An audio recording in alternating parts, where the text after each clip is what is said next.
Salut à toi qui nous écoutes et bienvenue dans ce nouvel épisode de la Systémique du Bonheur. Alors aujourd'hui, on te vient avec un tout nouveau sujet, sauf que malheureusement, Julien ne sera pas présent puisque, comme tu le sais certainement, il est actuellement en déplacement. Et donc, malheureusement, je serai seul sans mon binôme. Mais on a décidé avec Julien de changer un peu notre formule pour pouvoir te fournir encore des podcasts malgré nos différents déplacements. Et le sujet du jour, ça va être de te parler d'un principe qui nous vient tout droit de Socrate. Alors, je vais d'abord t'introduire une histoire, l'histoire des trois tamis, et puis après, je vais débunker cette histoire et puis expliquer pourquoi ça pourrait être utile d'utiliser ce principe venu de Socrate. Un jour, un homme vint voir Socrate et lui dit: «Écoute Socrate, il faut que je te raconte comment ton ami s'est conduit.» «Arrête», interrompit l'homme sage. «As-tu passé ce que tu as à me dire à travers les trois tamis?» «Les trois tamis», dit l'autre, empli d'étonnement. «Oui, mon bon ami, trois tamis. Examinons si ce que tu as à me dire peut passer par les trois tamis. Le premier est celui de la vérité.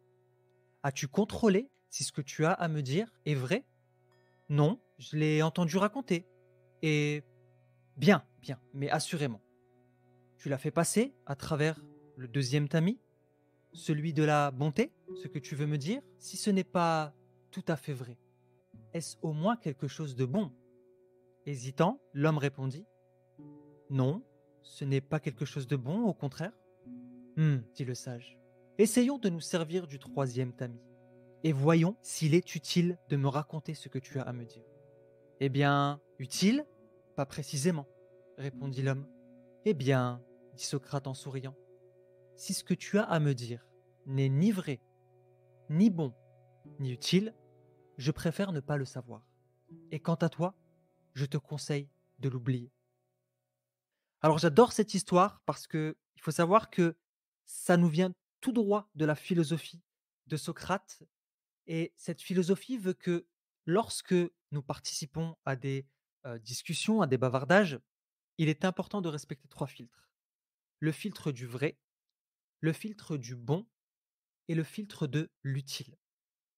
Alors, comme on a pu le voir dans l'histoire, la personne est venue pour raconter quelque chose et Socrate pose cette question, c'est: est-ce que ce que tu as à me dire est vrai?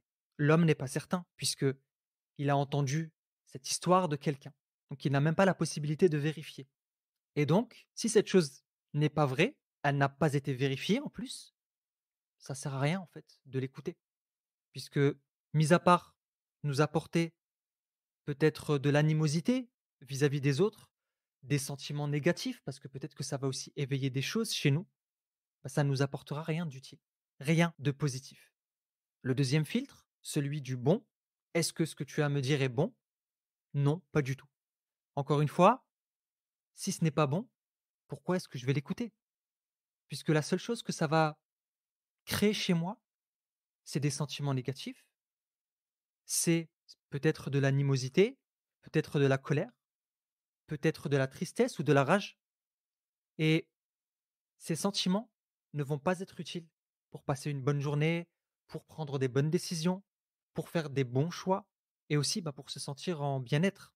On dit souvent avec Julien que justement, lorsqu'on est bloqué dans nos émotions négatives, l'une des questions qu'on se pose, c'est: qu'est-ce que je veux?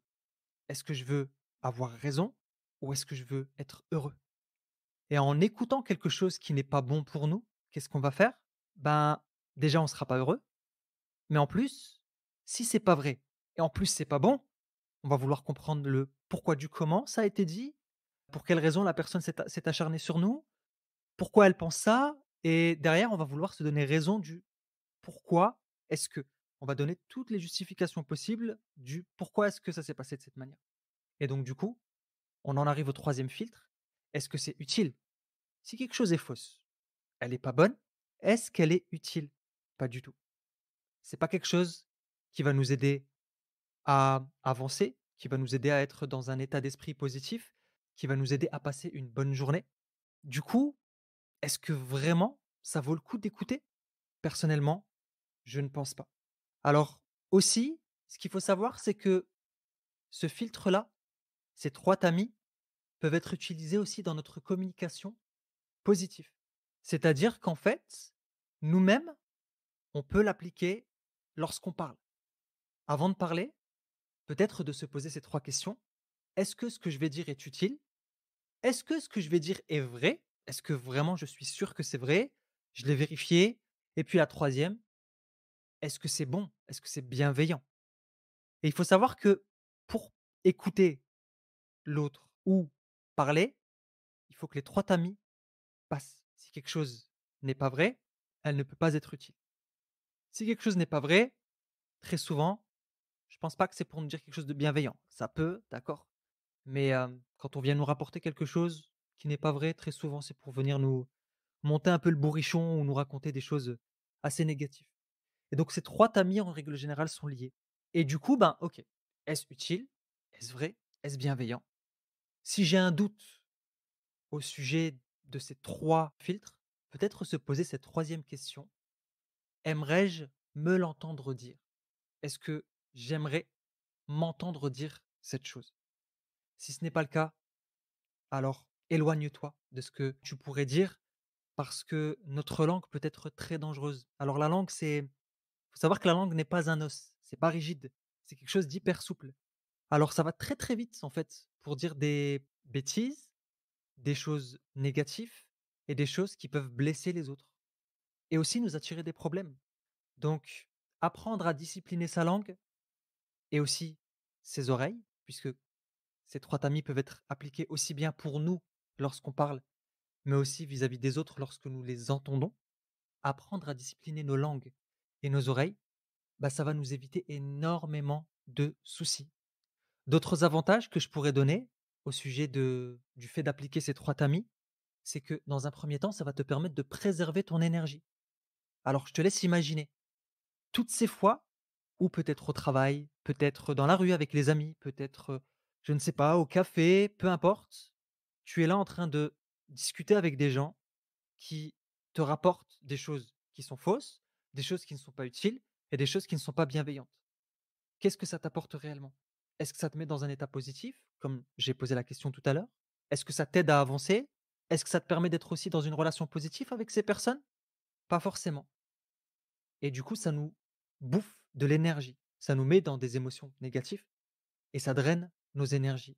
Alors peut-être, pour essayer de prendre conscience de ça, essaye de dessiner une batterie sur une feuille et au début de la journée, tu as 100 dans cette batterie et tu vas colorier, en fait, la part de batterie que tu perds lorsque tu es en train de gossiper, lorsque tu es en train d'écouter des gens qui parlent de choses négatives, ni vraies, ni bons, ni utiles. Essaye de Tu as une batterie, considère que tu as 100 et tu vas colorier en rouge sur cette batterie l'énergie que tu perds justement en écoutant des choses qui sont ni bons, ni vraies, ni utiles. Et aussi, lorsque toi tu parles de choses qui sont ni vraies, ni bons, ni utiles. Donc ça pourrait effectivement te permettre de prendre conscience que une grosse partie de ton énergie est peut-être gaspillée en participant à des discussions où rien d'utile n'est dit, rien de vrai n'est dit et rien de bon n'est dit. Ensuite, la deuxième, c'est que ça va te permettre aussi de te préserver des pensées négatives. Parce que forcément, on a déjà parlé de l'index de computation, nos pensées vont influencer nos émotions vont influencer nos actions et ainsi de suite. Et du coup, bah, écouter des choses qui sont ni vraies, ni bons, ni utiles, forcément, ça amène des pensées de merde. C'est logique. Et des pensées de merde, qu'est-ce que ça amène? Ça amène des émotions de merde et ça amène des actions de merde. Donc, le deuxième avantage à essayer d'utiliser ces 3 tamis, de se les appliquer à soi-même, bah, ça va te permettre de te préserver, d'avoir des bonnes pensées, d'avoir de bonnes émotions et aussi de poser de bonnes actions. Troisième avantage à utiliser ce filtre des 3 tamis, c'est ton estime de soi. C'est que d'un côté, tu vas te préserver de ce que tu entends de l'extérieur qui n'est ni bon, ni bon, ni utile. Et de l'autre côté, toi aussi, vu que tu vas préserver ta langue, bah, tu vois, quand tu vas rentrer chez toi le soir, bah, tu vas pouvoir te regarder dans le miroir en disant qu'aujourd'hui, bah, j'ai lésé personne, je n'ai pas raconté de mensonges et je n'ai dit que des choses positives. Bon, après, On est des êtres humains, on peut se tromper, il y a aucun souci. Mais c'est juste que ce que je veux dire par là, c'est qu'il y a des gens qui racontent des choses fausses, qui racontent des choses mauvaises et inutiles, souvent pour abaisser les autres. Et alors, il y a une intention positive certainement derrière cette action, même si elle n'est pas à accepter, d'accord? L'intention positive, peut-être, c'est aussi de rabaisser les autres pour se donner de la valeur. Mais c'est pas la bonne manière de se donner de la valeur. Il y a d'autres manières de se donner de la valeur et surtout qu'en parlant des autres, ben, en fin de journée, on n'est pas très content des actes que nous avons posés. Essayez d'appliquer ces 3 tamis, ça va vous permettre justement d'être beaucoup plus aligné avec vos actions, d'être beaucoup plus aligné avec votre identité et donc en l'appliquant, bah, en fait, on va prendre le problème à l'envers. Plutôt que de rabaisser les autres pour se donner de la valeur, on va plutôt s'élever pour aider les autres à en faire autant. Parce qu'en racontant des choses positives, utiles et vraies, ben, on ne pourra que aider les autres et être un vecteur de pensée positive et d'énergie positive autour de nous. Donc on préserve les autres et on se préserve nous-mêmes. Donc voilà, j'ai donné 3 avantages justement à essayer d'appliquer les 3 tamis de Socrate et ça va vous permettre de gagner en énergie, de vous préserver des pensées négatives et de gagner en estime de soi et du coup, ça va vous permettre de reprendre le pouvoir sur votre vie et de ne pas vous prendre la tête sur des choses inutiles. Et aussi, le point que j'ai oublié, c'est de récupérer votre temps. Parce que tout ce temps qu'on donne à gossiper sur les autres, à écouter des choses qui sont ni bons, ni vraies, ni utiles, c'est du temps de vie qu'on perd. Et la ressource la plus précieuse que nous avons entre les mains, c'est notre temps et notre attention. Alors apprenez à donner votre temps à des choses bons et utiles et à donner votre attention à des gens qui vous racontent des choses vraies, bonnes et utiles. Donc voilà, voilà. C'était, un court podcast pour vous introduire cette idée des, 3 tamis et aussi de l'avantage à les utiliser. Après, nous restons des êtres humains, on a forcément des pensées négatives, on a forcément des critiques aussi qui reviennent dans notre esprit, des jugements qu'on peut porter vis-à-vis des autres. C'est humain, mais justement je pense personnellement et je pense que le but de l'être humain, c'est de s'élever, c'est de tendre vers la meilleure version de lui-même afin d'inspirer et d'aider l'humanité à aller mieux. Parce que si demain, chacun d'entre nous s'élevait, aller vers la meilleure version de lui-même, bah, je pense que main dans la main, on pourrait construire un monde meilleur et laisser un monde meilleur pour nos enfants et les générations qui vont suivre derrière nous. Donc voilà. Alors, je t'invite à liker, commenter et partager ce podcast si tu l'as trouvé utile, de manière à continuer à véhiculer ces idées qui peuvent être positives et aidantes. Et puis, ben, écoute, je te dirais de croire au maximum en ton potentiel. Si Julien était avec moi, il te dirait de ne pas oublier que tu es magique et que tu as le pouvoir de réaliser tout ce que tu souhaites. Et ben, du coup, je te dis à la prochaine.